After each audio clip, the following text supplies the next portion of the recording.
പ്രവാസ ലോകത്തെ വാർത്തകളും വിശേഷങ്ങളും അതുപോലെ മാറി മാറി വരുന്ന നിയമങ്ങളും നേരത്തെ അറിയാൻ ഈ ചാനൽ സബ്സ്ക്രൈബ് ചെയ്യൂ. അടുത്തുള്ള ബെല്ലൈക്കൺ എനേബിൾ ചെയ്യാൻ മറക്കേണ്ട. നമസ്കാരം. ഒമാൻ വാർത്തകളിലേക്ക് സ്വാഗതം. ഇന്ന് 2025 ഏപ്രിൽ 21 തിങ്കൾ. പ്രധാന വാർത്തകൾ. യുവാക്കൾക്കിടയിൽ വർദ്ധിച്ചുവരുന്ന ലഹരി ഉപയോഗത്തിനെതിരെ നോ ടു ഡ്രഗ്സ് ക്യാമ്പയിന് തുടക്കമിട്ട് പ്രവാസി കുട്ടികൾ. മസ്കത്തിലെ ബാലസംഘം കുട്ടികളാണ് യുവതയെ ഗ്രസിച്ചിരിക്കുന്ന അത്യന്തം ഭീഷണമായ ലഹരി വിപത്തിനെതിരായ അവബോധ പ്രവർത്തനത്തിന് തുടക്കം കുറിച്ചത്. ഏപ്രിൽ 18 വെള്ളിയാഴ്ച റൂവിയിലെ അൽ ഫലാഹ് ഹാളിൽ നടന്ന സംഗമം 2025 കലാസാംസ്കാരിക മേളയോടെ അനുബന്ധിച്ചാണ് ക്യാമ്പയിൻ ഉദ്ഘാടനം നടന്നത്. രാജ്യത്ത് താപനില ഉയരുകയും ചൂട് വർദ്ധിക്കുകയും ചെയ്യുന്ന സാഹചര്യത്തിൽ വിദ്യാലയങ്ങളിൽ വിദ്യാർത്ഥികളുടെ കാര്യത്തിൽ കൂടുതൽ കരുതൽ വേണമെന്ന് വിദഗ്ധർ. രാജ്യത്തെ ഇന്ത്യൻ സ്കൂളുകളിൽ പുതിയ അധ്യയന വർഷം ആരംഭിച്ചിരിക്കുകയാണ്. സർക്കാർ സ്കൂളുകളിലും ക്ലാസുകൾ തുടരുന്നുണ്ട്. ഈ സാഹചര്യത്തിൽ വിദ്യാർത്ഥികളിലും അധ്യാപകരിലും അനധ്യാപക ജീവനക്കാരിലും ചൂട് മൂലമുണ്ടാകുന്ന ശാരീരിക പ്രയാസങ്ങൾ ഒഴിവാക്കുന്നതിന് നടപടികൾ സ്വീകരിക്കണം. വിദ്യാലയങ്ങളിൽ ശുദ്ധമായ കുടിവെള്ളം ഉറപ്പാക്കേണ്ടതും ക്ലാസ് മുറികളിൽ വായുസഞ്ചാരം ഉറപ്പാക്കേണ്ടതുമാണ്. വിദ്യാർത്ഥികളുടെ കാര്യത്തിൽ സ്കൂൾ അധികൃതരും രക്ഷിതാക്കളും പ്രത്യേക ശ്രദ്ധ പുലർത്തേണ്ടതുണ്ട്. കുട്ടികൾക്ക് കൂടുതൽ വെയിലേൽക്കുന്ന പരിപാടികളും ചടങ്ങുകളും ഒഴിവാക്കുകയോ സമയക്രമീകരണം നടത്തുകയോ ചെയ്യണം. വിനോദസഞ്ചാരത്തിന് പോകുന്ന സ്കൂളുകൾ രാവിലെ 11 മുതൽ വൈകിട്ട് 3 വരെ കുട്ടികൾക്ക് നേരിട്ട് ചൂട് ഏൽക്കുന്നില്ല എന്ന് ഉറപ്പുവരുത്തണം. അവധിക്ക് ശേഷം വിദ്യാലയങ്ങൾ സജീവമായതിന് പിന്നാലെ രാജ്യത്ത് തുടരുന്ന അസ്ഥിര കാലാവസ്ഥയിൽ കുട്ടികളിൽ സാംക്രമിക രോഗങ്ങൾക്ക് സാധ്യതയുണ്ടെന്ന് ആരോഗ്യ വിദഗ്ധർ പറയുന്നു. കാലാവസ്ഥ മാറുന്ന സമയമായതാണ് രോഗങ്ങൾക്ക് കാരണം. കാലാവസ്ഥയിലും പരിസ്ഥിതിയിലുണ്ടാകുന്ന മാറ്റം മൂലം കുട്ടികൾക്ക് എളുപ്പം രോഗം പിടിപെടാം.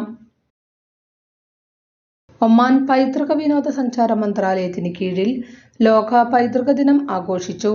അണ്ടർ സെക്രട്ടറി ചടങ്ങിന് നേതൃത്വം നൽകി.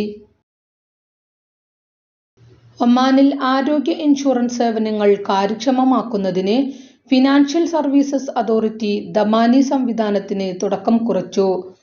ദമാനി ഓൺലൈൻ പ്ലാറ്റ്ഫോം വഴി മുഴുവൻ ഇൻഷുറൻസ് സ്ഥാപനങ്ങൾക്കും ആരോഗ്യ സ്ഥാപനങ്ങൾക്കും എളുപ്പത്തിൽ ബന്ധപ്പെടുന്നതിന് രോഗികൾക്ക് അതിവേഗം ചികിത്സ ലഭ്യമാക്കുന്നതിനും സൗകര്യമൊരുങ്ങുമെന്നും അധികൃതർ അറിയിച്ചു.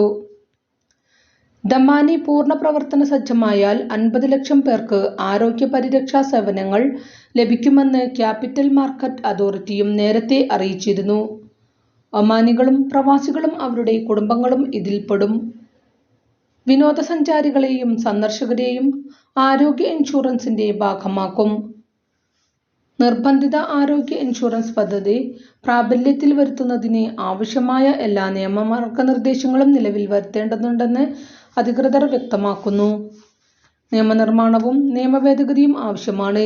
ഏകീകൃത ആരോഗ്യ ഇൻഷുറൻസ് പദ്ധതിയിൽ ക്രമീകരിച്ചതുപോലെ ഒമാനി പ്രവാസി ജീവനക്കാർക്ക് അടിസ്ഥാന ആരോഗ്യ ഇൻഷുറൻസ് പരിരക്ഷ നൽകുന്നത് സ്വകാര്യ കമ്പനികൾക്ക് നിർബന്ധമാക്കുന്ന തരത്തിലാണ് നിയമവും നിലവിലെ നിയമത്തിൽ ഭേദഗതിയും കൊണ്ടുവരേണ്ടത്. നിലവിൽ ഒമാനികളും പ്രവാസികളുമായി 5 ലക്ഷത്തിൽ അധികം പേർ ആരോഗ്യ ഇൻഷുറൻസിന്റെ ഭാഗമായിട്ടുണ്ട്. ദമാനി പദ്ധതി ഘട്ടം ഘട്ടമായി കൊണ്ടുവരുന്നതോടെ ഈ എണ്ണം വർദ്ധിക്കും. പൂർണ്ണമായി പ്രാബല്യത്തിൽ വരുന്നതോടെ ജീവനക്കാരും അവരുടെ കുടുംബങ്ങളുമടക്കം എണ്ണം 20 ലക്ഷമാകുമെന്നാണ് പ്രതീക്ഷിക്കുന്നത്. പ്രതിമാസം 3 ലക്ഷം വിനോദസഞ്ചാരികൾ എത്തുന്നതോടെ ഇൻഷുറൻസ് ചെയ്യപ്പെട്ടവരുടെ എണ്ണം വീണ്ടും വർദ്ധിക്കും. ഔദ്യോഗിക സന്ദർശനത്തിനായി ഒമാൻ ഭരണാധികാരി സുൽത്താൻ ഹൈതം ബിൻ താരിഖ് ഇന്ന് റഷ്യയിലേക്ക് തിരിക്കും. 2 ദിവസത്തെ സന്ദർശന വേളയിൽ റഷ്യൻ പ്രസിഡന്റ് വ്ളാഡിമിർ പുടിനുമായി സുൽത്താൻ കൂടിക്കാഴ്ച നടത്തും. സഹകരണ മേഖലകളെക്കുറിച്ചും പൊതുവായ ആശങ്കയുള്ള പ്രാദേശികവും അന്തർദേശീയവുമായ വിഷയങ്ങളെക്കുറിച്ചും ചർച്ച നടക്കുമെന്ന് ദിവാൻ ഓഫ് റോയൽ കോർട്ട് പ്രസ്താവനയിൽ പറഞ്ഞു. 10 മേഖലകളിൽ സഹകരണ കരാറുകളിൽ ഒപ്പുവയ്ക്കും. ഒമാൻ കേരളം ഏകദിന പരമ്പരയിലെ ആദ്യ മത്സരം ഇന്ന് ആമിറാത്തിലെ ഒമാൻ ക്രിക്കറ്റ് അക്കാദമി ഗ്രൗണ്ടിൽ നടക്കും. പകലും രാത്രിയിലുമാണ് മത്സരം.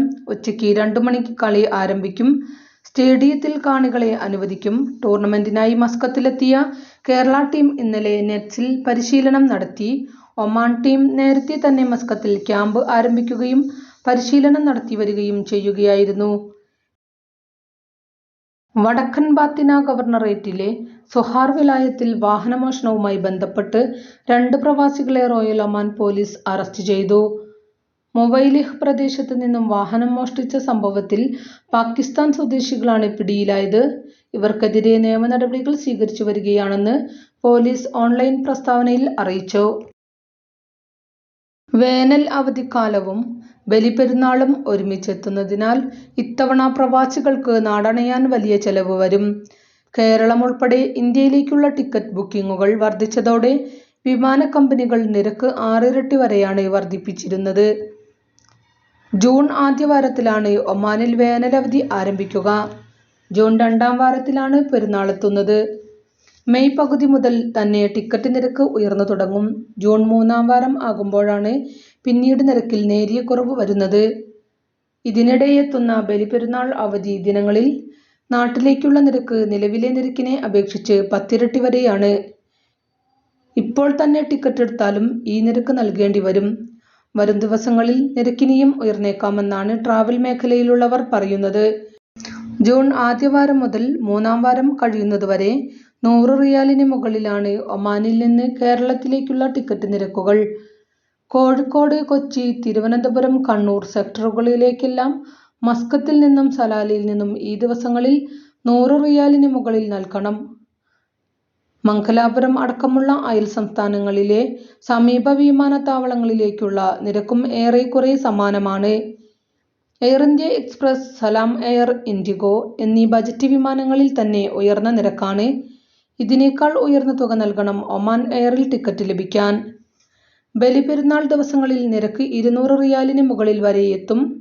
അവധി ആരംഭിച്ച് ബലിപെരുന്നാളും കഴിഞ്ഞ് നാട്ടിലേക്ക് പോകാൻ ഉദ്ദേശിക്കുന്നവർക്ക് ഉയർന്ന നിരക്ക് തന്നെ നൽകേണ്ടി വരുമെന്ന് വിമാന കമ്പനികളുടെ വെബ്സൈറ്റിൽ നൽകിയ ടിക്കറ്റ് നിരക്കുകൾ വ്യക്തമാക്കുന്നു.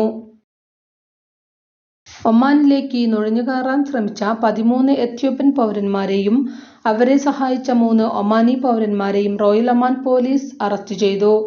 അൽ-വുസ്ത ഗവർണറേറ്റിലെ ഹൈമ വിലായത്തിൽ വെച്ച് വാഹനങ്ങളിൽ കടത്താൻ ശ്രമിക്കുന്നതിനിടെയാണ് ഇവരെ പിടികൂടിയത്. പ്രതികൾക്കെതിരെ നിയമ നടപടികൾ പൂർത്തിയാക്കി വരികയാണെന്ന് പോലീസ് അറിയിച്ചു. കഴിഞ്ഞ ദിവസങ്ങളിലും നിരവധി വിദേശികൾ അറസ്റ്റിലായിരുന്നു. ഇതോടുകൂടി ഇന്നത്തെ വാർത്തകളും വിശേഷങ്ങളും ഇവിടെ അവസാനിക്കുന്നു. കൂടുതൽ വാർത്തകളും വിശേഷങ്ങളുമായി നാളെ കാണാം. നന്ദി, നമസ്കാരം.